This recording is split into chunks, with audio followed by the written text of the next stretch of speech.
ሰላም ጤና ይስጥልን። የተወደዳችሁና የተከበራችሁ የኬርታ ግሎባል ሳውንድ አድማጮችና ቤተሰቦቻችን፣ ጉራጌ ምን ይመስላል? ጉራጌ የራሱ የሆነ ቋንቋ፣ አለባበስ፣ አኗኗር፣ አመጋገብ፣ ባህልና እሴቶች ያሉት ለሀገር ጉልህ አስተዋጽኦ እያደረገ ያለ ብሔር ነው። ስራ ወዳዱ ጉራጌ የንግድ ንጉሱ ከአረቦች ተቀብሎ ለሀገራችን የደረሰ በግቦ፣ በጢቤና፣ በውሳቻ፣ በጃጊ፣ በጥጀና፣ በወጀ፣ በፈርሳታና በአደኖ ተደጋግፎ አብሮ በመስራት ኑሮውን ለማሻሻል የሚሰራ ነው። ከሁሉም ጋር በሰላምና በአንድነት የሚኖረው ጉራጌ እድር በመመስረት ወደ አክሲዮን ያሳደገ፣ በሀዘን በደስታ በመደጋገፍና አብሮ መቆምን ያስተማረ፣ በኢትዮጵያ በተለያዩ አካባቢዎች ብሔር፣ ጾታ፣ ሃይማኖት ወይም ቋንቋ ሳይለያይ የተለያዩ የኢትዮጵያ ብሔረሰብ ጥልቅ የሆነ ማህበራዊ ትስስርና መተሳሰብ እንዲኖራቸው አድርጓል፣ እያደረገም ይገኛል። ጉራጌ ከኢኮኖሚ አርበኝነቱ ባሻገር በጥበብና በሀገራችን በተለያዩ ጊዜያትና በገጠማት በህልውና ጦርነቶች ላይ በጀግንነት ተሳትፈው ጦሩን መምራት ያደረጉት ጀግንነትና አርበኝነት ስማቸው በጉልህ የሚነሱ የማይደራደሩ ሀገር ወዳዶች ያፈራ ነው።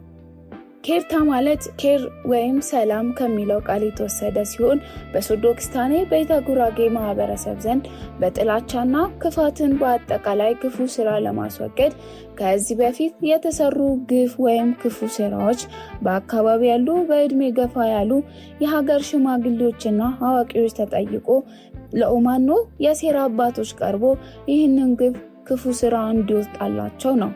በመደማመጥና በመከባበር የተወለደው አድጎ ለጥሩ ውጤት እንዲደርስ፣ ሀብትና ጤንነቱ እንዲባረክ፣ ግጭትና ድንገተኛ አደጋ እንዲወገድ እና ፍቅርን፣ ሰላምን ለማጽናት በሀገር ሽማግሌዎች፣ በሃይማኖት አባቶችና የሚመለከተው አካል ሁሉ ተሰብስቦ በህብረት አምላካቸውን በእግዚአብሔር ይቅርታና ምሕረትን እንዲያደርግላቸው ጸሎት የሚያደርጉበት ስነስርዓት ነው።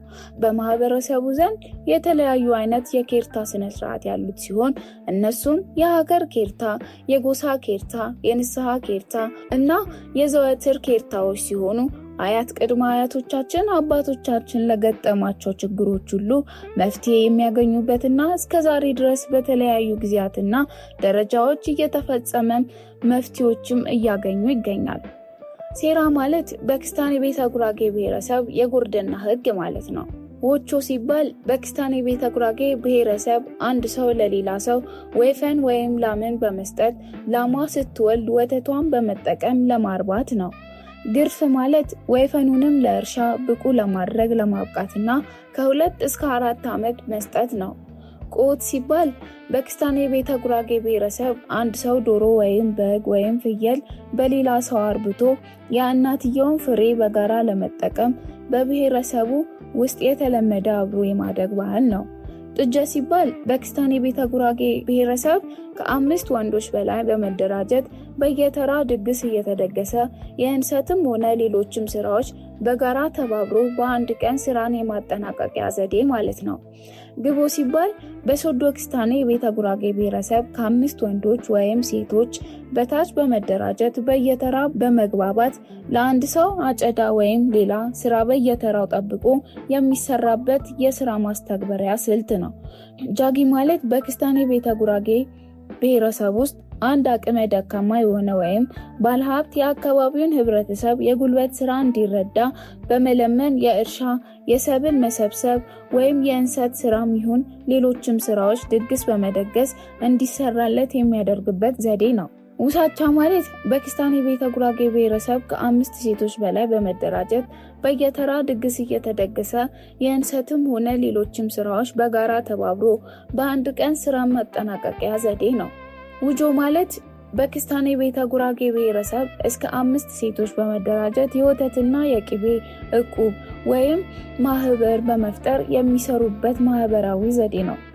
የካ ማለት አንድ የክስታኔ ቤተ ጉራጌ ተወላጅ የሆነ ሰው በአካባቢ ሽማግሌ በጥብ ወይም በጉርድና ስብሰባዎች በተለያዩ ጉዳዮች እንዲቀርብ ወይም የሚፈለግበትን እንዲፈጽም ሲጠየቅ ቀርቦ የተጠራበትን ጉዳይ ተረድቶ ለሚቀርብለት ጥያቄ መልስ የመስጠት ግዴታ ማለት ነው።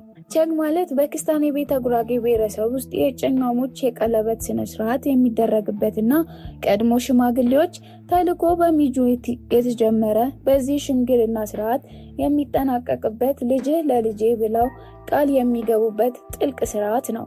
ጥም ማለት በክስታኔ ቤተ ጉራጌ ብሔረሰብ ጎሳ ማለት ነው።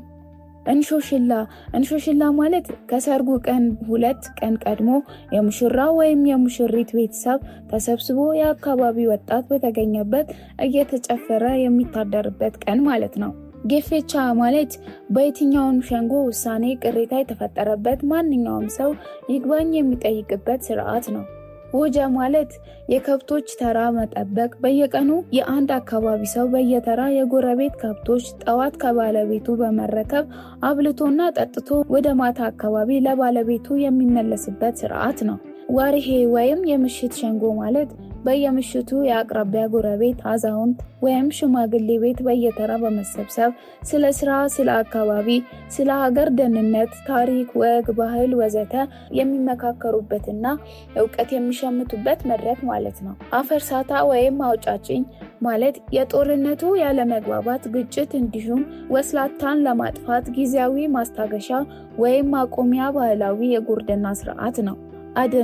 አደኑ ማለት በጣም አጥፊ የዱር እንስሳትን የአካባቢው ማህበረሰብ በጋራ በመሆን ከአካባቢው የማጥፋት ወይም ማራቅ ነው።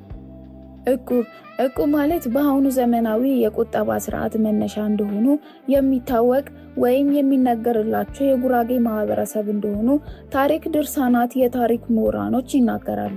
በመጨረሻም እነዚህ ሶዶ ክስታኔ ቤተ ጉራጌ መለያ የሆኑ እሴቶቻችን ቀጣይነት እንዲኖራቸው የሁሉም ሰው ድርሻ ሊሆን ይገባል።